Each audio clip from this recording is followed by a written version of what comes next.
Le président Donald Trump, cité par Info 27, a confirmé hier mercredi depuis la Haye que la RDC et le Rwanda vont signer officiellement un accord de paix ce vendredi 27 juin à Washington, hormis la confirmation de la date du 27 juin où interviendra la signature de l'accord de paix entre la République démocratique du Congo et le Rwanda sous l'égide des États-Unis d'Amérique. Le président Donald Trump ajoute le foire a également confirmé par la même occasion la présence des troupes rwandaises sur les territoires congolais. Mesdames et messieurs, merci et surtout bienvenue dans votre magazine Grande Tribune. Nous avons l'honneur de recevoir sur ces plateaux Maître Bob Ngoy. Il nous fait l'honneur d'être avec nous pour la toute première fois dans Grande Tribune, mais l'habitué des émissions, hormis les débats de Congo Buzz. Alors, Maître, bienvenue. Merci beaucoup. C'est un plaisir pour moi. Alors, vous n'êtes pas seul, Maître Bob. Vous êtes accompagné. Bientôt, vous serez en face de Maître Dieudonné Mutombo. Bienvenue, Maître. C'est un plaisir de partager ce plateau avec mon confrère qui porte mon poste de nom. Moi, je m'appelle Dieudonné Mutombo et lui, c'est Bob Ngoy. Ah. Je pense que ça sera un bon débat. Un bon débat. Nous venons ici pour parler de notre pays. Faire notre part, mon cher, faire notre part pour booster le développement de notre pays. Alors, assisté par Kennedy Mavouzi, Promedi Koumeka, ce sont nos deux stagiaires qui nous assistent depuis ces studios. Alors, dialogue en République démocratique du Congo, opportunisme politique ou la quête pour la paix en République démocratique du Congo et puis l'accord de Washington, un pari gagné pour Kinshasa et quels sont l'impact de ces dialogues sur terrain jusqu'ici, c'est nos thématiques. Je ne sais pas, avant d'entrer en détail de ces thématiques, est-ce que Maître Dieudonné, y a-t-il, avez-vous une information que vous voulez partager avec nous? Bien sûr, mon cher ami, mon cher Daniel, j'ai l'impression que nous assistons au fur et à mesure à des scandales d'État. Scandale. J'ai dit bien scandale d'État. Pourquoi je le dis? Depuis le 28 mars de cette année, le président de la République a pris une ordonnance nommant des magistrats, des nouveaux magistrats. Ah oui. Et jusqu'à la date d'aujourd'hui, ils ne sont pas payés. Il y a ceux qui sont arrivés à Kinshasa pour participer au concours depuis 2002, 2003 et 2002 je crois.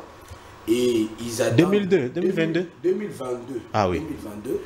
Ils attendaient leur nomination jusqu'à la date de jour. Et voilà qu'il y a une nomination. Et je rappelle que les ordonnances du chef de l'État, ça entre en application dès leur publication. Ça a déjà été publié, mais jusqu'aujourd'hui, nos compatriotes sont en train de passer une vie scandaleuse ici à Kinshasa et partout ailleurs. Mais vous imaginez que vous êtes toute la famille. Il y a une partie de magistrats, si je ne me trompe pas, Maître Bob, qui ont été affectés récemment. Oui, ils ont été nommés. Recrutés au nombre de 5000. Nommés 2500 ont été nommés en 2025. Et puis je parle de ceux qui ont été nommés cette année. Depuis, ça fait 3 mois. Vous imaginez que vous avez un frère, il était licencié, vous apprenez qu'il est magistrat par ordonnance du chef de l'État, vivant dans la précarité la plus totale. C'est pas possible. Pendant 3 mois. Et ça se passe dans notre pays. Donc ici, j'interpelle le président de la République qui a pris l'initiative d'augmenter le nombre de magistrats et de nommer. J'interpelle le chef la première ministre ainsi que le ministre de la Justice ainsi que le Conseil supérieur de la magistrature de penser à nos concitoyens et de leur verser leur salaire et leurs droits. En tout cas, c'est c'est une précarité totale. Vous pouvez vérifier l'information. Et d'ailleurs, pour renchérir, hein, c'est scandaleux. J'étais à Lubumbashi il y a 2 semaines, pratiquement. J'ai croisé un des magistrats de ce lot-là, qui avait été affecté à l'est du pays, quelque part dans la province du Sud Kivu. Il se retrouve à Lubumbashi. Je lui dis, mais comment? Il dit, ben, on a fui la guerre, on a juste reçu un ordre disant de libérer les lieux sans un quelconque montant. Je dis, mais bon, puisque vous vous retrouvez ici, est-ce qu'ils savent? Ils disent, ils ne connaissent même pas où on se trouve, nous ne sommes pas payés, c'est-à-dire c'est une aventure comme pas possible. Mais comme ce monsieur a des entrées, entre guillemets, selon sa déclaration à la Cour constitutionnelle, monsieur sans affectation, sans rien du tout, se retrouve en train de prester au parquet de Lubumbashi. Lui qui est affecté à l'Est. Celui-là doit être parmi le premier lot de 2500 qui ont été nommés et affectés. Mais il y a le deuxième lot qui attendait leur nomination. La nomination a eu lieu le 28 mars de cette année. Et eux, ceux-là, non, ceux de 2022, là, ils ont déjà commencé, 23, ils ont déjà commencé à toucher leur salaire. Je parle de ceux, nous parlons de ceux qui ont été récemment nommés. Ouais. C'est un scandale. Je ne sais pas si vous avez également suivi comment qu'un député avait écrit, interpellé le magistrat, le procureur. Oui, oui, on a il y a eu des débats, il y a eu des tournements. C'est sur les 70 milliards. Voilà. Nous avons appris que c'était la somme qui était réservée pour, prévue pour la prise en charge de ces magistrats, mais qui a été affectée ailleurs. Bon. Nous sommes en République démocratique du Congo. Ah oui. Non. Moi, c'est pour la première fois, maître Bob. Il ne faut pas avoir une attitude fataliste, disant que bon, on tolère tout parce que nous sommes en République démocratique du Congo.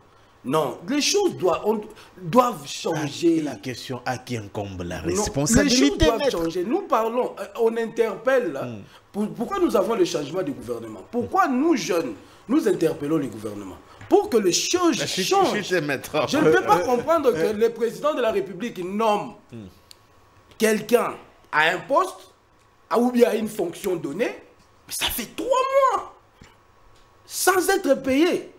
Et vous avez suivi. Il y a la structure ici qui s'occupe de pêche, les conseils d'administration de pêche. Est-ce que vous savez qu'au parquet, il y a 2 agents dans des parquets, nous on reçoit des messages ici, 5 ans, 20 ans, quelqu'un a des matricules, mais jamais mécanisé. Non, ça c'est... Non, j'ai dit que ce sont des cas où... Il y a 2 cas. Il y a des cas. C'est les individus, nos concitoyens dont tu évoques, n'ont pas été nommés par le chef d'État. C'est ce que j'ai dit. Il y a des systèmes de recrutement officieux. Quelqu'un prend son monsieur, il dit, toi tu restes là. Et puis la personne commence à travailler. Ça c'est un autre cas. Nous parlons des nominations du chef de l'État. Les magistrats, selon la loi, sont nommés par le chef de l'État. Je ne peux pas comprendre que le chef d'État nomme et pendant 3 mois, cette personne n'est pas prise en charge. Merci, et vivant dans la précarité la plus totale. Merci, tout à l'heure, on a parlé du procureur. Ben, je me pose une question. Je ne sais pas si M. Firmin Vondé existe toujours. Non, il est là. Je me demande s'il n'a existé que pour Constant Moutamba. Tous avions dénoncé certaines bavures de M. Constant Moutamba. Au nom de la justice, on s'est dit, ben, si c'est pour que justice soit faite, d'accord, mais il y a beaucoup de détournements qui continuent. On se demande si cette fougue et cette envie de la justice n'était due qu'à la personne de Constant Moutamba. Si tel est le cas, ce serait très regrettable parce qu'il ne faut pas qu'il y ait une justice à 2 vitesses. De la même manière qu'on a sanctionné, on a voulu, on a même humilié, que ce soit pour des raisons politiques, c'est tant pis. Mais puisque les faits évoqués par le procureur étaient quand même avérés, c'est pour ça que nous avions donné un peu de crédit à son action. Mais il ne faut pas qu'il se limite à ça. Il dort maintenant, sa soif de la justice s'est arrêtée. Ben ça devient un problème.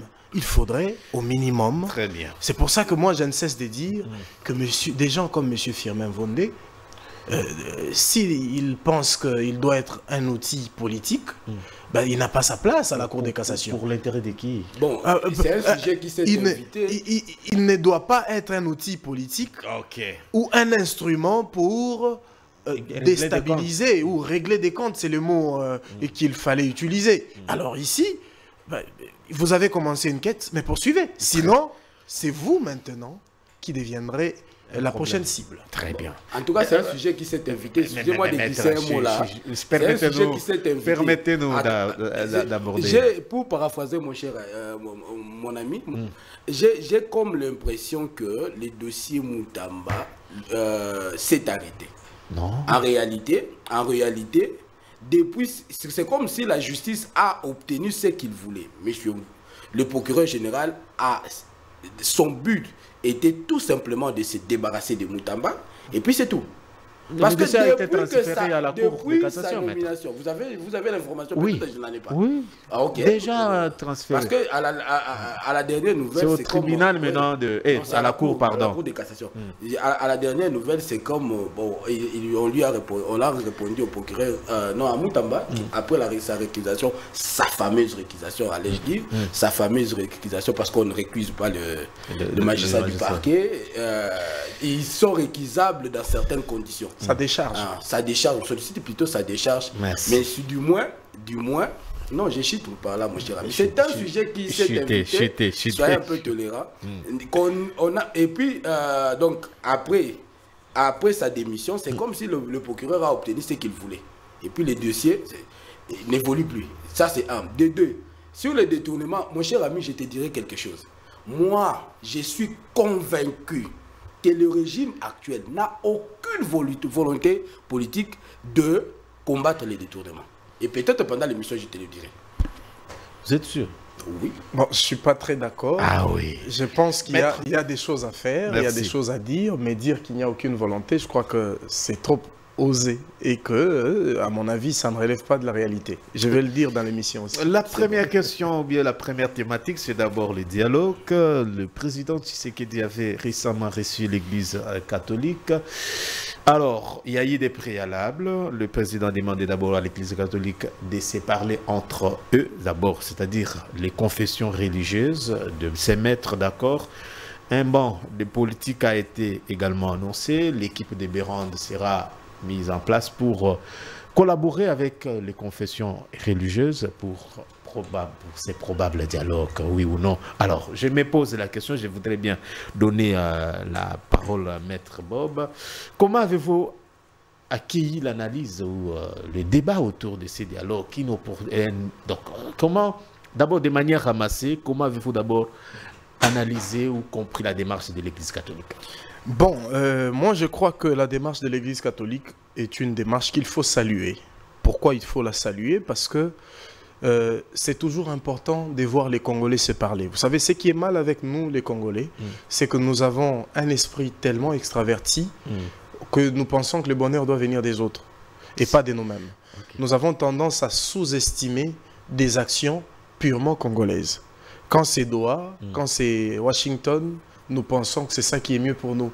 Mais quand c'est le prêtre, on voit que le prêtre, on n'est jamais prophète chez soi. Okay. Mais au moins, il y a ce mauvais côté des Congolais. Pourquoi est-ce que j'ai reçu favorablement cette idée du dialogue? Parce que premièrement, nous convenons tous qu'il y a une sérieuse crise sécuritaire dans notre pays. C'est qui le président de la République ne peut pas atteindre certains coins de ce pays, dont une ville comme Goma, dont vous connaissez l'importance.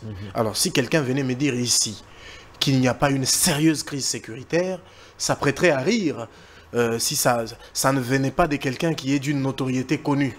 Okay. Parce que ce serait une aventure à laquelle un homme sérieux ne devait pas se ramener. Donc, ici, vous constatez qu'il y a une crise sécuritaire à laquelle débouche une crise politique.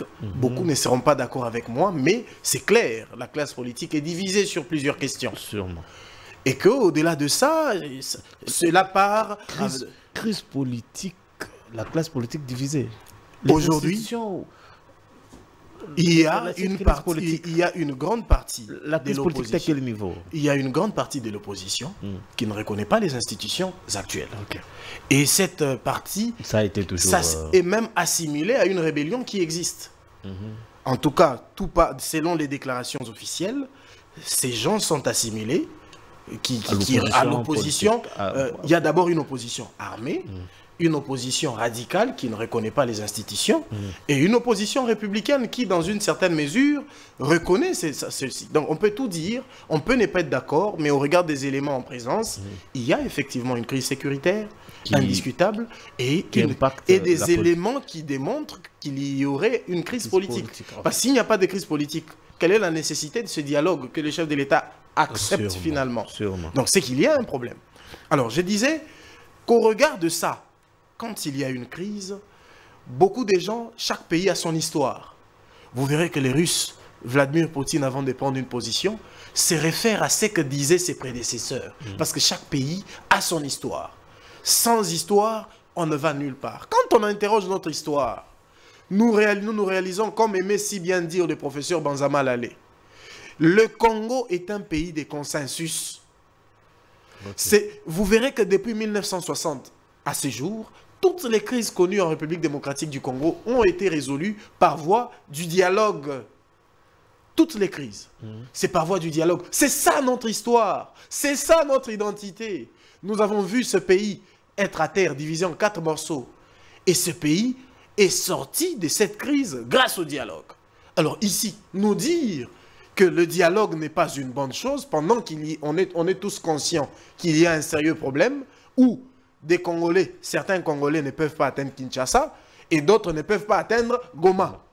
Et nous dire qu'on ne peut pas dialoguer face à ça, ce ne serait pas sérieux. Donc, en d'autres mots, le dialogue est une nécessité qui s'impose. Je ne vois pas son impact maintenant. Il y a eu des dialogues qui ont eu des impacts. Je le disais tout à l'heure, toutes les crises en République démocratique du Congo de 1960 à ces jours ont été résolues par voie du dialogue. Il y a des gens qui nous diront qu'il n'y a pas toujours de résultats, c'est un partage des postes. Je vous cite quelques exemples de dialogues qui ont réussi. Il y a le dialogue des Sun City, par exemple. Nous étions dans un pays où les députés et sénateurs étaient nommés. Il n'y avait pas d'institution élue. Grâce au dialogue des Sun City, nous avons une constitution. Grâce au dialogue des Sun City, nous avons aujourd'hui un parlement élu, convenablement ou pas, mais élu. Grâce à ça, nous avons des institutions qui peuvent nous donner une image de la démocratie au niveau international. Donc, grâce au dialogue des Sun City, le pays a été reconstitué, qui était divisé en 4. Donc, vous voyez ici qu'il y a eu un premier dialogue qui a réussi. Non, mais plus loin que ça. Sun City a débouché sur un dialogue de la Saint-Sylvestre qui a occasionné la passation pacifique du pouvoir. Ok, merci, donc, maître. ici, nous dire que ce que propose l'Église catholique n'est pas bien, je crois que c'est une supercherie qui n'a pas de sens. C'est très... Oui, mais vous pouvez comprendre l'esprit de M. Jean-Pierre Bemba quand il le dit. Il veut plaire c'est sa manière, il n'a pas assez de députés, c'est sa manière d'être conduit ministre, c'est sa manière de retenir ses ministres au sein du gouvernement. Il a une chance d'utiliser sa bouche pour attirer les uns et les autres. Je reviens à dialoguer, oui, mais avec qui? C'est la plus grande question. Maître, votre analyse des manières ramassées avant... Je retiens de mon co-débatteur que les Congolais doivent se parler. Oui. Je suis tout à fait d'accord. J'ai fait toujours un constat, je l'ai rappelé dans beaucoup de forums. La démocratie que nous avons adoptée comme mode de gouvernance permet aux gens de se parler même si ils ont des divergences d'idées. Mais le constat est que dans notre pays, divergence d'idées signifie ennemi. Je rappelle, la semaine passée, Sarkozy a participé à un déjeuner au palais de l'Élysée, sans avoir la même couleur politique avec le pouvoir en place, mais il a été invité. Dans notre pays, divergence d'idées signifie ennemi. Ça fait de vous ennemi. Les Congolais doivent se parler. On est tout à fait d'accord. Mon co-débatteur se réfère à l'histoire. Oui. Mais quand les Congolais se parlent, vous parlez le fait que les Congolais doivent se parler, ou bien certains leaders estimant qu'ils ont la légitimité naturelle de se voir et de se parler. C'est ça un peu mon questionnement. Oui. On a intitulé le dialogue de 2003 dialogue intercongolais. Est-ce que les Congolais se sont parlé? On doit-on comprendre que parce que un Congolais, leader soit-il, a pris les armes et a pris 2 villes de Goma, ça lui donne la légitimité d'être autour d'une table. Donc vous pouvez créer une crise pour revendiquer une place autour d'une table. Doit-on comprendre dans notre pays au XXIe siècle, 20, 50 personnes peuvent se réunir autour d'une table pour décider sur les sorts de 100 millions de Congolais? Ok. On doit être sérieux. Nous devons être sérieux. On ne doit pas chercher à résoudre un problème de légitimité dans un cadre purement illégitime. Les dialogues formants, je suis tout à fait d'accord que les Congolais se parlent, mais les dialogues tels que proposés par la CENCO et les CC posent d'abord un problème de légitimité des participants. C'est-à-dire quoi? Ils ne représentent pas le peuple congolais. Ils n'ont pas la légitimité pour représenter, parler au nom du peuple congolais. Là, vous faites allusion à qui? Tout le monde, je parle de tout le monde. Donc, même le chef de l'État. Oh, allez-y, allez-y. Laissez-moi parler. Allez-y. Donc, moi, je considère comme il y a des super Congolais. Des gens qui se considèrent comme des super Congolais. Au nom de leur frustration. Au nom de leur frustration. Et certains peuvent prendre les armes et puis revendiquer une place autour d'une table. Les Congolais se sont parlés à l'époque des Aïrois avec toute la légitimité possible, et référez-vous à l'histoire, mon cher ami, par la conférence nationale souveraine. C'était le même format? Ce n'était pas les mêmes formats. Qui était au commande? Oui, ce n'était pas les mêmes formats. Laissez-moi le temps. Laissez-moi le temps. Laissez-moi le temps de vous expliquer. Les partis politiques sont représentés par leurs organes. Oui, normalement. Logiquement. Ils représentent naturellement et légalement leurs adhérents. Les associations professionnelles sont représentées par leurs organes. Ouais.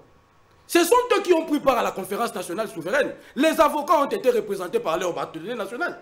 Les médecins par leur corps. On participe. Oui, tous ces gens-là ont participé pour parler de l'avenir de leur pays. Mais on parle de dialogue politique. C'était un dialogue pour la conférence nationale, c'était un dialogue politique. Ça veut accoucher parce quoi? Que, s'il vous plaît, mon cher ami, nous sommes partis de la dictature, nous avons fait un choix de la démocratie, nous avons fait 4 cycles électoraux catastrophiques, on est tous d'accord. Faisons d'abord un bilan. Laissez le peuple se parler. Faire d'abord un bilan de cette marche. Et puis, ça s'impose. Nous faisons un bilan. Mais maître, votre crainte est à quel niveau? Ma crainte est ceci. Parce que mon ami a évoqué les dialogues de 2003. Entre guillemets appelé dialogue intercongolais, alors qu'il n'y avait rien de Congolais là-bas. Qui a débouché par une paix précaire. Parce que 3 ans après ce dialogue-là, vous avez le CNDP. Ça sera un éternel recommencement. Parce que quand les prétendus leaders ayant leur légitimité naturelle, ils se retrouvent, nous connaissons tous les problèmes. Au lieu de résoudre le problème de manière définitive, ils s'accrochent à leur fonction, à leur poste. Et puis, nous avune paix fois dessus, précaire. Ils reprennent encore. Une fois dessus, mais revenons vers le souverain primaire, qui a des représentants naturels. Il a ses représentants naturels. Appelez ces gens-là autour d'une table, qu'on fasse d'abord le diagnostic de notre pays, de l'évolution de notre pays, et puis qu'on passe à l'avenir. Mon ami m'a posé une question. Cette question ici, je l'ai posée à Fayoulou, pour votre rappel. À Fayoulou, je lui ai dit que contrairement à tous les politiciens, vous avez participé à la conférence nationale souveraine. Et vous savez que les résolutions qui ont été prises, c'était l'idéal pour le pays. Mais pourquoi vous ne proposez pas l'organisation d'une nouvelle conférence nationale souveraine? Fayoulou me répond, c'est l'idéal. Ça va poser un problème de per diem. Ah non. Nous sommes à la télévision. Maître. Il me dit, ça va. Fayulu Kaboun J'ai Katumbi va participer à un dialogue pour le Perdiem. Non, il dit que si on organise dans le cadre, le dialogue dans le cadre d'une conférence nationale souveraine, ça poserait un problème de Perdiem. C'est-à-dire quoi? Non, mais ces gens-là doivent se déplacer. Il faut les faire déplacer. Mais ça, c'est pas un problème à résoudre. On ne peut pas résoudre ces problèmes-là. Au lieu d'éviter ces formats, tout simplement parce que ça poserait un problème de Perdiem. Ok. Donc, c'est la raison pour laquelle, en conclusion, j'ai dit, lors de la conférence nationale souveraine, ceux qui ont pris part représentaient valablement et naturellement le peuple congolais. Et puis de deux, ceux qui n'avaient pas pris part à la conférence, à ces assises, suivaient les événements en direct. Et que ce qui était fait, si ce n'était pas selon les aspirations du peuple, papa, il y avait des marches partout. Il y avait des marches partout. Si quelque chose était fait à l'Assemblée nationale ou au Parlement, contre la volonté, les aspirations du peuple congolais. Revenons sur cette format. Faisons d'abord un diagnostic de notre parcours. C'est ça l'idéal. Ok, on a compris. C'est ce que je voulais demander par rapport à la démarche de l'Église catholique. Maître, votre réaction comme ça, j'ai posé ma question. Ma réaction est que le co-débatteur soulève un faux débat qui sonne bien, qui a une bonne résonance, mais qui, dans le fond, n'est pas assis sur un argument solide, en ce sens que, revenons au fondamental, qu'est-ce qui crée la crise d'aujourd'hui? Oui, mais maintenant, lui... C'est ce qu'il a dit. Non, mais ici, l'objectif... les problèmes à y a-t-il la crise qui nous fait peur? Ici, le problème qui nous embête est un problème sécuritaire. Pour ça, je crois que nous allons l'aborder tout à l'heure, il y a une première démarche qui est menée, parce qu'il y a du Rwanda là-dedans. Vous avez dit dans l'entente d'émission qu'il y a un accord qui va être signé avec notre agresseur principal. Les autres là ne resteront que des accessoires. Des accessoires qui n'auront d'autre choix que de négocier dans le sens congolais. Moi, je crois que si ça peut finir la guerre de l'Est, je ne vois pas pourquoi on ne peut pas ramener ces gens autour d'une table. La légitimité, oui, mais la légitimité, comme l'a dit, une paix sans justice, en tout cas, c'est impossible. Oui, mais une justice doit aussi être pragmatique. On n'a pas de paix sans pragmatisme. Ici, il y a des... Vous savez, pendant que Mukwege est en train de dire ce qu'il dit, et pendant que mon co-débatteur est en train de dire ce qu'il dit, il y a des gens qui meurent aujourd'hui. Je crois que s'il y a une dame à l'est de la République qui écoute mon co-débatteur maintenant, il risque de maudire mon co-débatteur. Ah non. Pourquoi? Pourquoi est-ce qu'il risque de le maudire? Parce que cette dame n'a pas dormi de la nuit. Elle a couru toute la nuit. Elle a vu son enfant être pilé dans un mortier. Et elle ne veut que Nanga négocier avec Kinshasa. Pour elle, ce qu'elle veut, c'est que ça cesse de tirer dans tous les sens. Pendant que vous posez au calme ici à Kin, vous êtes en train de vous poser la question sur la légitimité. Ici, d'abord, c'est une question de pragmatisme. Vous voulez de la justice? D'accord. Faisons taire d'abord les armes. Vous voulez qu'on discute? D'accord. Vous verrez que même en Israël, vous voulez qu'on discute? Russes et les autres, vous voulez qu'on négocie? Mais ici, moi je crois que la légitimité est là. Je ne suis ni porte-parole d'un mouvement rebelle, je ne parle pas en leur nom, mais ici, c'est la paix que vous cherchez. Moi, je suis un Congolais qui voit les pleurs des autres Congolais. Je ne partage pas très bien l'opinion des autres, qui semblent revendiquer. Mais ici, la question, c'est de savoir, messieurs, qu'est-ce que vous revendiquez? Nous revendiquons X, Y, Z. Mais cette question... Analysons ces carnets d'adresses, ces carnets de charges, et sur base de ça... Bintou Keïta, lorsqu'elle est arrivée là-bas, mais Bintou Keïta, elle devrait se taire. D'où est-ce que vous étiez? Nous allons partir. Mais aujourd'hui, avant que vous ne venez à Goma, vous étiez... Non, mais déjà, moi, je crois qu'elle n'est pas réaliste. Bintou Keïta. Si elle aimait tant notre pays, elle aurait pu réagir à Goma. Ces militaires ont laissé filer les rebelles. Donc Bintou Keïta n'a pas de leçons à nous donner. Elle reçoit plus d'1 milliard dans notre pays ici. Pour qu'elle travaille? Donc, elle doit se taire, elle ne peut pas être opportuniste au point de venir donner des leçons aux Congolais. Moi, je crois qu'ici, elle n'a pas su protéger des civils. À Goma, c'était ça son rôle. Il y a plus de 7000 personnes, 7000 âmes des Congolais comme moi qui sont tombées. Son rôle à elle, c'était quoi? 10 000. En plus. Plus de 10 000. Et aujourd'hui, elle veut venir faire des leçons. Pourquoi elle ne pouvait pas faire ça en amont? Et aujourd'hui, quand l'affaire paraît un peu plus calme, elle veut refaire surface à Goma. Où était-elle depuis tout ce temps? On va parler sur la question sécuritaire au niveau... Dialogue d'abord. Le dialogue s'impose. Le dialogue c'est une urgence pour l'instant. C'est une urgence parce qu'aujourd'hui, mettons tout le monde autour d'une table. Quelles deviennent les institutions? Ici, mon co-débatteur a un argument des Bemba. Il réfléchit à la Bemba.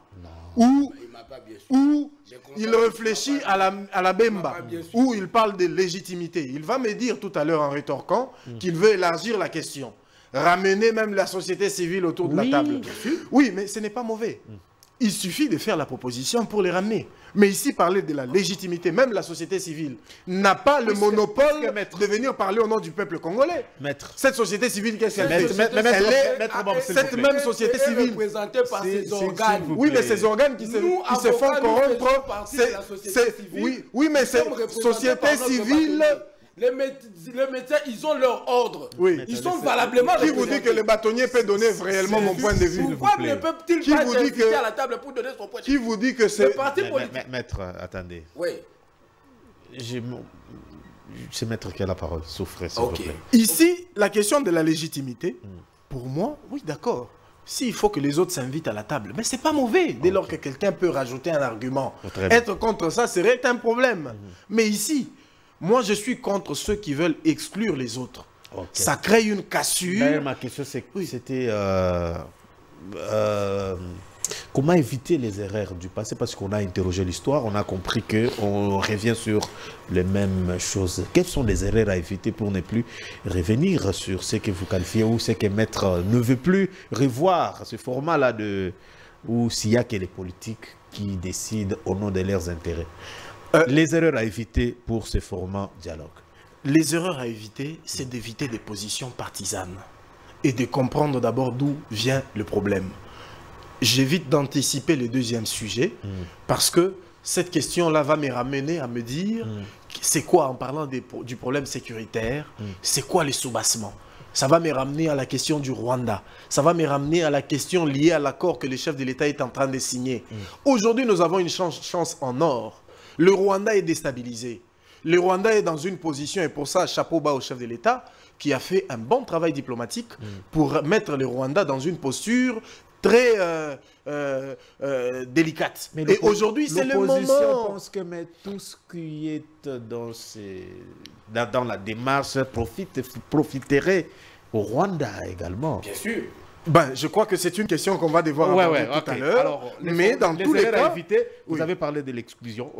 Il faut éviter de frustrer les autres. Quand on est au pouvoir, on pense qu'on devient le tout-puissant, qu'on a le droit d'arrêter X, on a le droit d'arrêter Y, Moutamba, Firmin Vondé menace Moutamba. Et tout ça, ce sont ces frustrations-là qui créent toujours problème. Vous verrez que dans les champs des uns et des autres, quand vous suivez les parcours, nul n'est né rebelle. Dans le sens, vous verrez qu'il y a toujours un parcours. Il devient rebelle parce que, si je ne justifie pas leur position, mais je dis seulement qu'il faut éviter d'aller dans le sens de frustrer les autres. Il faut mettre tout le monde autour d'une même table. Ce sont des combats. Non. On comprend qu'ils ont les rebelles ont leur porte-parole. Non, c'est votre opinion. C'est votre opinion.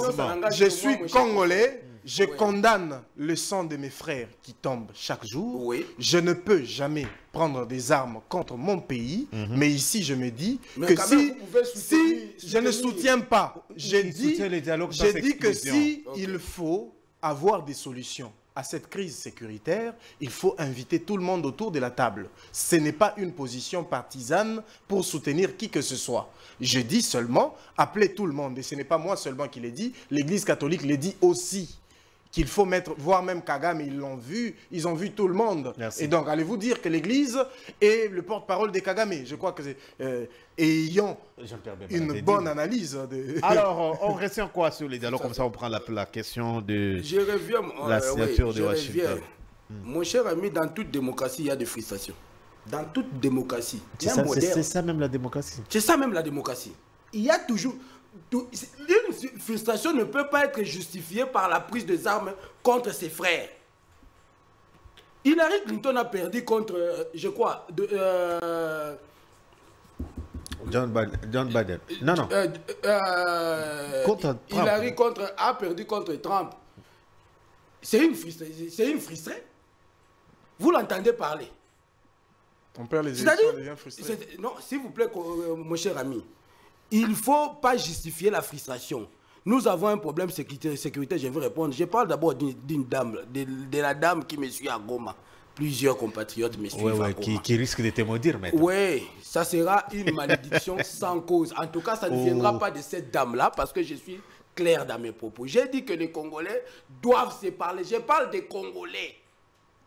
Mais les Congolais doivent se parler. Mais sous un format... Je ne parle pas des individus qui prétendent avoir le monopole pour décider sur le sort de 100 millions de Congolais.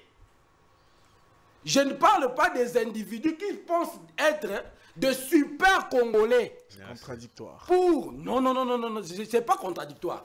Voilà pourquoi, quand je faisais appel à l'organisation d'une conférence nationale souveraine, BUS, qui ont permis aux Aïrois de se parler, les participants étaient légitimes. Ici, vous posez un problème sécuritaire. Nous avons un problème sécuritaire. Ce problème sécuritaire, vous ne pouvez pas me convaincre, moi. Parce que quelqu'un a pris les armes contre son pays, il bénéficie de la légitimité de parler au nom à leur nom. Vous ne pouvez pas me convaincre ça. Personne n'a dit ça. Oui, mais ils seront invités sur la table parce qu'ils ont pris les armes contre leur pays. Voilà pourquoi j'ai dit, si le peuple se parle, le Congo, c'est un pays de consensus, maître. On peut faire un vrai diagnostic de ce problème sécuritaire. Fayoulou sera invité. Est-ce qu'il a pris les armes? S'il vous plaît. Fayoulou sera au dialogue. Il a pris les armes. Oui, il est président d'un parti politique. Mais alors, il représente valablement ses partisans. C'est pour vous dire que toutes les couches politiques Fayoulou sociales seront représentées. S'il vous plaît. Fayoulou est président d'un parti politique. Maître, il représente valablement ses partisans. Donc, Kabila, c'est un président d'un parti politique. Le PPRD, il représente valablement ses partisans. C'est dans ce cadre-là que je suis en train de parler. C'est ce qui va se passer. C'est pour ça que voilà pourquoi j'ai dit, je suis tout simplement contre le formant. Le formant, faire le dialogue format tel que organisé en 2003 n'apporte pas de solution définitive. C'est un cadre illégitime qui est mise en place pour résoudre un problème de légitimité. Ça va poser un sérieux problème. Après 2003, nous avons eu le CNDP. Après CNDP, nous avons eu le M23. Après M23, nous avons AFC. Il y a eu plusieurs accords, plusieurs dialogues. Il y a eu même en parlant de dialogue de Saint-Sylvestre. Voilà pourquoi j'ai toujours dit, s'il vous plaît, voilà pourquoi j'ai toujours dit que les églises catholiques doivent être sincères envers le peuple. Commencer par nous donner le bilan de leur dialogue. Merci. Est-ce que le dialogue tel que imaginé par les politiciens réunis dans le cadre là de dialogue Saint-Sylvestre, c'était pour produire les élections telles qu'on a connues en 2018? Il y a eu alternance pacifique. Moi, je parle de résoudre les problèmes, les vrais problèmes, mon cher. L'alternance apparente. Vous êtes dans un pays où il est clairement dit, celui qui a gagné les élections, n'a pas été proclamé. Ça, c'est un pays sérieux. Attaquons le problème dans le racine, non? Merci. Non, l'accord de la Saint-Sylvestre avait un objectif. C'était un objectif politique. Ça ne traitait pas de toute la question. Kabila était arrivé fin mandat. Il fallait trouver de quelle manière faire cette alternance pacifique. Et c'est ce qui est arrivé. Mon cher, c'est ce qui est arrivé. On n'était pas allé discuter du social de la population. Je réponds à la deuxième question. Mon cher, Kabila, nous sommes dans un pays. Kabila est arrivé à fin mandat. Est-ce qu'il faut chercher des dynamiques pour le faire partir? Non, mais tout dépend du contexte. Voilà pourquoi j'ai dit. Tout dépend du contexte. Voilà, c'est pour ça que je parle des contextes. Voilà. Alors, on prend la deuxième question. L'accord de Washington. Une victoire pour Kinshasa ou un pari risqué, Maître Bob? Une victoire, d'abord parce que le Rwanda est mis en mal. Il y a mon co-débatteur ici qui disait tout à l'heure, oui, que chaque dialogue a créé des rébellions. Un monstre. Parce que le Rwanda était derrière ça. Aujourd'hui, pourquoi nous... On touche maintenant les problèmes de la Mais source. nous avons attaqué les problèmes au niveau de la racine. Très bien.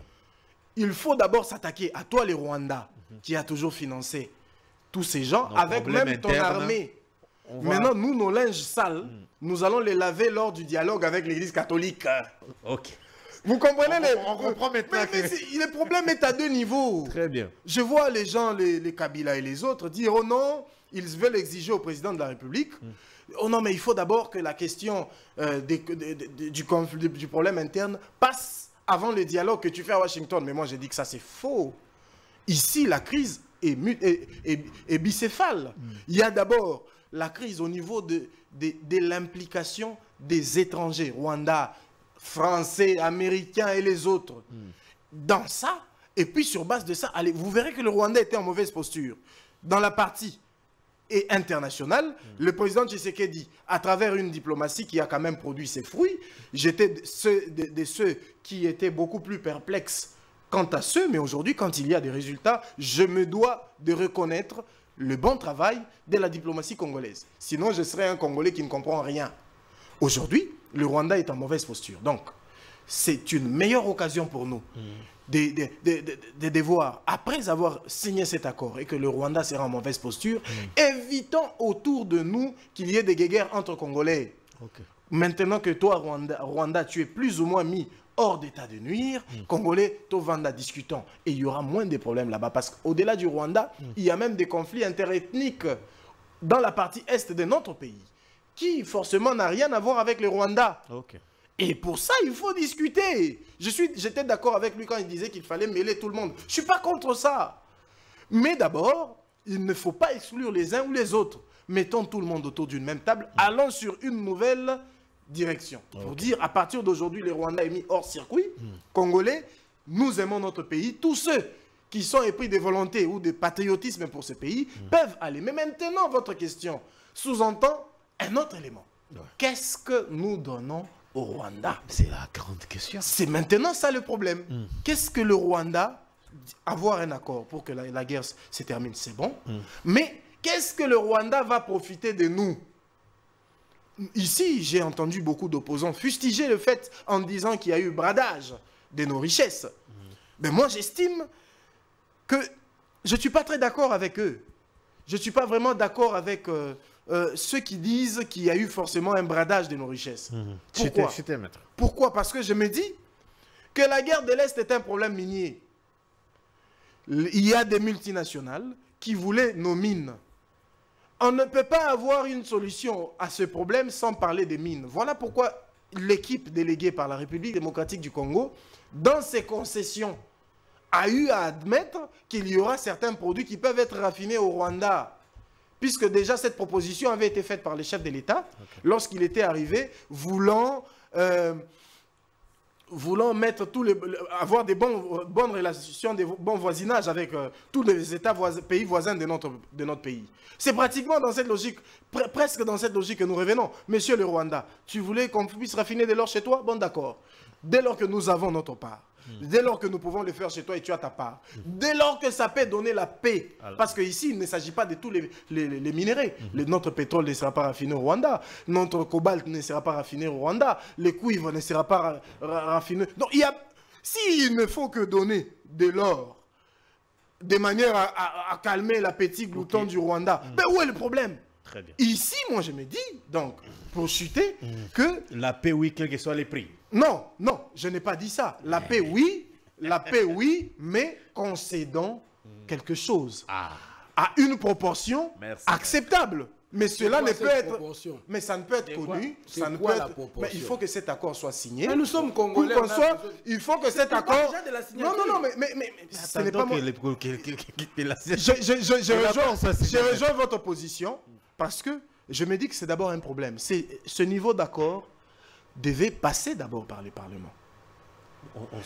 Théoriquement, il fallait que les Congolais discutent de la question. Vital Kamerhe l'avait dit. Apparemment, le Parlement est abandonné. Mais ça, c'est un problème. On sent que c'est la présidence et le gouvernement qui... Ça, c'est un problème.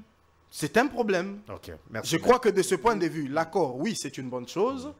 Devons-nous concéder quelque chose? Oui, au nom de la paix, mais équilibrons les proportions. Très bien. Et enfin, ce n'est quand même pas normal que cet accord soit discuté au-delà du peuple congolais, c'est-à-dire en dehors des institutions.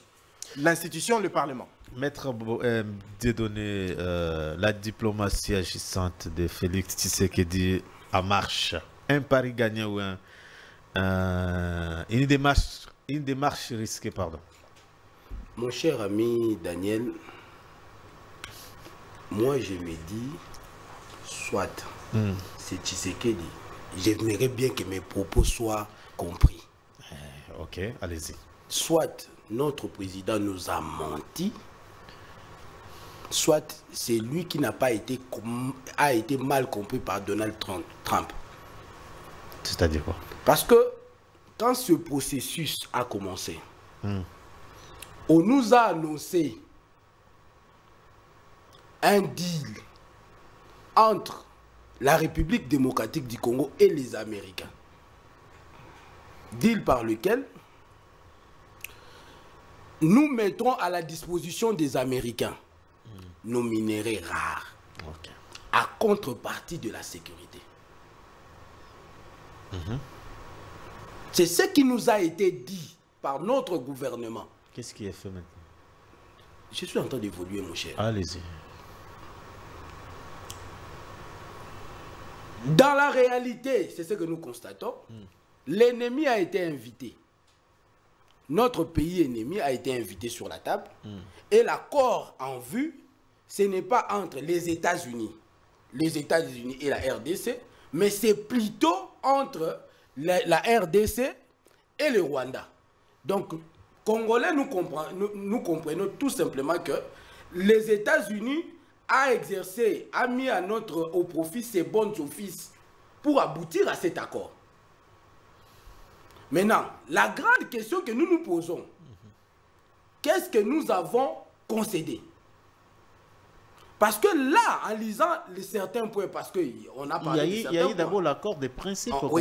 Qu'est-ce que nous avons... L'accord des principes, on a évoqué des principes connus, du droit international connu, que le Rwanda a toujours violé. On a parlé de l'exploitation dans l'accord qui sera signé. On a parlé de l'exploitation conjointe des minéraux. Attendons l'accord, on va l'exploitation. On va lire l'accord. Oui, voilà pourquoi j'ai dit que j'ai comme l'impression, malheureusement, c'est l'impression que j'ai, c'est plutôt le Rwanda qui sort victorieux par rapport au Congo. C'est plutôt le Rwanda qui sort victorieux. Il était isolé. Le Congo lui donne un pas pour ne plus être isolé, suite à l'accord qui sera signé. On parle de l'exploitation de nos minéraux dans l'accord. L'exploitation des minéraux, pas du Rwanda, mais l'exploitation des minéraux congolais. Mais ce n'est pas le Rwanda qui va exploiter les minéraux. L'accord est signé entre la RDC et le Congo.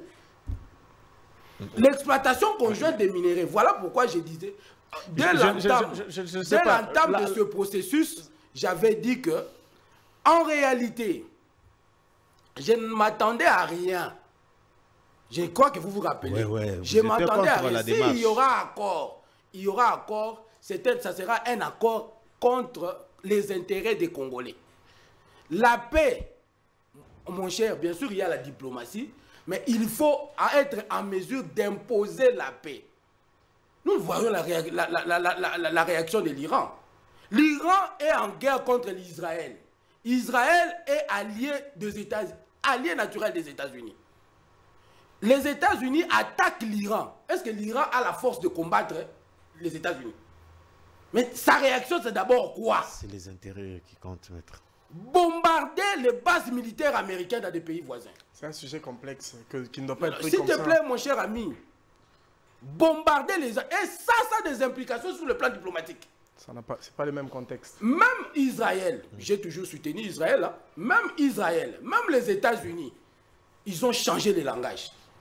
Mais non. En politique, c'est la force. En fait, les termes m'échappent. Rapport de force. C'est les rapports de force.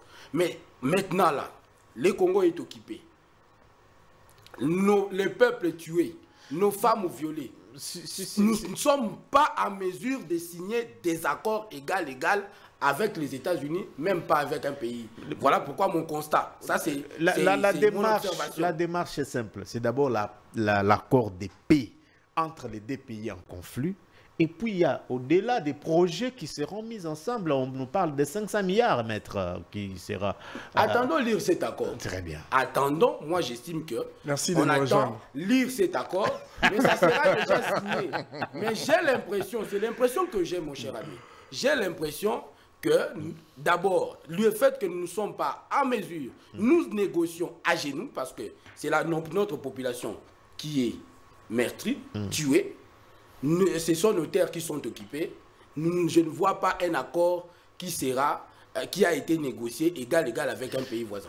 Mais maître, vous ne sentez pas que maître Dieudonné a un moment raison? Parce que dans l'accord des principes, et récemment, on avait exigé au Rwanda de retirer d'abord ses troupes sur le sol congolais. Ça n'a jamais été fait. Avant, donc c'était les préalables d'ailleurs de Kinshasa que le Rwanda retire ses troupes sur notre sol avant d'aller à la signature. Mais c'est dans quelques heures, peut-être c'est vendredi si je ne me trompe pas, que l'accord sera signé. Alors, quelles sont les erreurs à éviter à la posture ou la position que la RDC doit prendre sincèrement?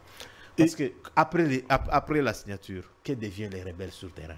J'aimerais que les Congolais comprennent ceci, contrairement à ce que mon co-débatteur disait ici. Ce qu'il a dit au départ, tout ce qu'il a dit n'est pas faux. Il y a des éléments vrais qu'il a relevés. Mais il y a certains points sur lesquels je ne suis pas vraiment d'accord avec lui.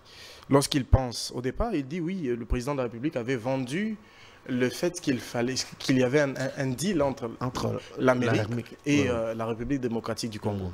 Mais au-delà de ça, il y avait une réalité sécuritaire en présence. Nous savions tous que c'est l'Amérique qui envoyait le Rwanda. Parce que le Rwanda, lui tout seul, n'a pas la capacité. J'ai toujours pensé que j'étais les seuls. Non, mais c'est connu. C'est connu. Pourquoi les États-unis s'est invité, les Qatar? C'est donc vous, pourquoi les Qatar? Parce que nous savons très bien, le Qatar, c'est le pays au Moyen-Orient où l'Amérique a la plus grande base. Ce n'est pas par hasard que le Qatar est entré dans ça. Et puis après, le Qatar, c'est directement les États-Unis. Vous ne voyez pas qu'il y a eu... Maître, qui sait si ce sont les contacts de Kagame que Félix voulait aller directement... La guerre de l'Est est une histoire des démocrates aux États-Unis. Trump, dans sa campagne électorale, a dit qu'il est le peacemaker, l'homme de la paix. L'homme qui va ramener... à Davos, voilà. L'homme qui ramène la paix un peu partout dans le monde. Il s'est fait que lui est un républicain qui veut son prix Nobel. Il veut par tous les moyens... Il réclame les prix Nobel. Oui, il veut le mériter en faisant la paix un peu partout. C'est une chance pour la République démocratique du Congo. Puisque ceux qui ont rendu Kagame ce qu'il est, ce sont ceux qui ne sont plus au pouvoir aujourd'hui. Alors, Kagame est en mauvaise posture. La continuité de l'État aux États-Unis fait en sorte que l'Amérique ne pouvait pas lâcher Kagame comme ça. De peur qu'il y a des intérêts sur lui ou même des réalités que Kagame connaissait. Mort ou vivant, on ne sait pas encore. Et donc, de ce point, j'espère bien qu'il peut être mort, hein, parce que ça va soulager mon pays. Alors, attendons demain qui va signer à sa place. Mais toutefois, il était tout à fait logique pour les Américains, pour rester quand même logique dans leur position, de faire en sorte d'aménager son petit poulain, d'aménager son envoyé, en faisant en sorte que, bon, monsieur, tu nous as assez servi, nous allons créer un accord, un deal sur les minerais. Vous ne verrez pas ici même le deal qu'il y avait avec les Américains et Tenke Fungurume Mining. Aujourd'hui, TFM dans les Katanga, c'était une entreprise, c'est une entreprise américaine. On dit qu'elle a été vendue aux Chinois, mais non, c'est faux. Pourquoi? Parce qu'aujourd'hui, il existe une loi. Mais il y a une loi en Amérique qui interdit ces genres de choses à tous citoyens américains. Voilà pourquoi, officiellement, l'État américain ne pouvait pas avoir cette société. Alors, vous verrez que dans les documents officiels, il y a des Américains qui sont associés dans les contrats de Tenke Fungurume Mining. Alors, les Chinois, les deals, c'est quoi? Les Chinois, vous faites l'extraction. Nous, Américains, nous sommes trop supérieurs pour ne pas descendre dans les mines. Vous, Chinois, vous avez cette capacité, descendez dans les mines, allez-y chez vous. Faites raffiner et envoyez-nous les produits finis. Voilà pourquoi aujourd'hui, les Américains, Donald Trump en arrivant, a eu du mal à sanctionner les Chinois, puisque toute la main-d'œuvre Et la base même des minéraux passe d'abord par la Chine pour venir aux États-Unis. Et aujourd'hui, la République démocratique du Congo n'avait pas des infrastructures où pour les monter, ça peut demander 5 ans avant de monter des raffineries ici sur place. Non seulement des capitaux, mais des temps. Voilà pourquoi il y avait un homme qui est un envoyé américain qui avait déjà cette structure-là. Quoi de plus normal pour les Américains voulant exploiter la richesse congolaise que de passer par ce canal pour pouvoir exploiter ça. Donc ici, gardons à l'esprit que le Rwanda est un envoyé des Américains. Gardons-le à l'esprit. Ce n'est pas pour rien que les Américains qui sont favorables au deal, qui veulent mettre de l'argent pour des produits qui seront raffinés au Rwanda, ça doit vous dire quelque chose. L'essentiel, c'est quoi? Dès lors que nous nous engageons avec les États-Unis, sur base d'un accord sérieux, où le Rwanda s'engage à ne plus déranger les Congolais, c'est déjà une victoire. C'est déjà beaucoup parce qu'on peut se prévaloir de cet accord auprès de toutes les institutions possibles pour réclamer au cas où le Rwanda violait cet accord. Vous verrez que dans l'accord, on demande au Rwanda de libérer, de sortir toutes ses troupes du territoire congolais. Donc, il y a une certaine sincérité. On profite de la présence de Donald Trump, un peacemaker rêveur dans ce sens, mais on profite de son rêve pour amener la paix chez nous. Donc ici, le problème n'est pas si petit qu'on le pense. Le problème est complexe. On voulait faire un deal avec les Américains, mais finalement, ils passent par les Rwandais pour raffiner de l'or là-bas. Ce n'est pas par hasard. Ce n'est pas un Américain qui allait descendre dans le puits pour creuser les minéraux. Ok. Alors, on tend mettre votre réaction et puis on conclut. Le débat, on termine déjà. On met signal qu'il reste quelques minutes. Mon m'a rejoint. Ah bon? J'ai compris. En réalité, il a rejoint sur quel point? Voilà. Mais d'abord, les gouvernements devaient revenir vers le peuple, non? Pour dire, nous clarifier que le deal, ce n'est plus avec les États-Unis. Non, c'est avec les États-Unis. C'est plus avec les États-Unis offrent ses bonnes offices. Le deal, c'est avec le Rwanda. Sur la dimension sécuritaire. L'accord qui sera signé, c'est entre la RDC et le Rwanda. Alors, vous m'avez même pas compris, oui. Mais vous dites que je vous ai rejoint. Oui, oui, c'est ce que tu as dit. Parce que, en réalité, ce qu'on nous a fait croire, c'est le deal entre les États-Unis. Les États-Unis, nous mettons à leur disposition nos ressources rares, nos minéraux. Ce n'est pas... Eux, à leur tour, c'est les armes. Mais c'est ce qui sera fait. Voyons voir. Oui, mais il y a les capitaux qui vont venir. Sûrement. 500 milliards. Et puis, qui ne sait pas que les Américains sont parrains du Rwandais. Après la paix, maître, vous pensez que ça va se terminer? Est-ce que vous savez qu'en 2009, lors de la signature des contrats chinois, Kabila ne savait pas que nos minéraux étaient bradés. Mais aujourd'hui, nous sommes tout à fait d'accord que nos minéraux ont été bradés en 2009, sous le régime de Kabila. Nous sommes tout à fait d'accord. Non, il ne faut pas... Parce qu'à l'époque, il s'est posé un problème de liquidité, de fonds, de moyens. C'est les fonds monétaires internationaux qui a proposé à l'ancien gouvernement, si vous voulez le moyen, mettez à la disposition des entreprises, des Chinois. C'était une proposition des fonds monétaires internationaux. Les minéraux, on mettra à votre disposition les moyens. À contrepartie, vous aurez des infrastructures, tout ça et le reste. Aujourd'hui, nous faisons les constats. Le constat est que depuis 2009, nos minéraux ont été bradés. C'est ça la vérité. Les infrastructures auxquelles on s'attendait, on n'en a pas obtenu. Jusqu'à ce que, c'est sous Tshisekedi, ce contrat a tenté de revisiter. Ils ont tenté de revisiter le contrat, mais ce n'est pas toujours gagnant-gagnant. L'argent était sorti, mais n'avait pas été affecté dans la mission prévue. Si les Chinois ont donné l'argent, vous, Congolais, vous avez bouffé. En quoi c'est de leur faute? Avec les dossiers 7 milliards, non? Il y a eu des carrés miniers qui ont été vendus à vil prix. Une fois exploité, ça a été revendu par des Chinois dans des milliards. En milliards. Ça a été prouvé. Ce débat-là, tout Congolais le sait. Tout n'est pas comparable. S'il vous plaît. Tout était question du contexte. Merci. Tout était question du contexte. S'il vous plaît. Les contextes actuels. Nous avons... Pardon? Il nous reste quelques minutes. Oui, le contexte actuel, nous sommes affaiblis. Nous négocions à genoux. Et à négocier à genoux, c'est difficile d'obtenir de le faire égal-égal. C'est ça le constat. Voilà pourquoi je me posais toujours la question de ce que nous, à contrepartie, nous avons donné. Merci. Alors, un petit mot de la fin. Dans 2 minutes, sur le dialogue et la situation de la signature de Washington, on retient quoi? Je voudrais à ce que le peuple congolais qui nous suit aujourd'hui constate qu'il y a eu une belle opération diplomatique réalisée par la République démocratique du Congo autour de cet accord. Parce que nous sommes face à un accord qui va mettre le Rwanda dans une position où, au haut niveau, a signé de ne plus jamais venir torpiller les consciences des Congolais de l'Est.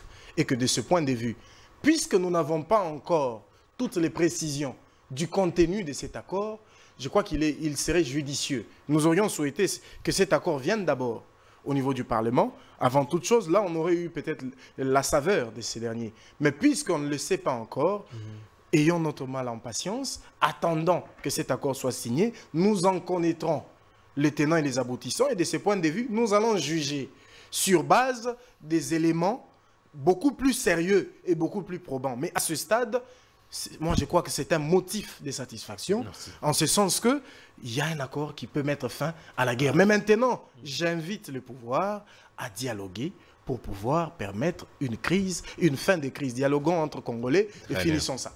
Maître Dieudonné, à vous également dans 2 minutes. Je suis pour que les Congolais se parlent. Très bien. Ça, je suis tout à fait d'accord. Mais je n'encourage pas et puis je ne soutiens pas le dialogue tel que proposé par la CENCO.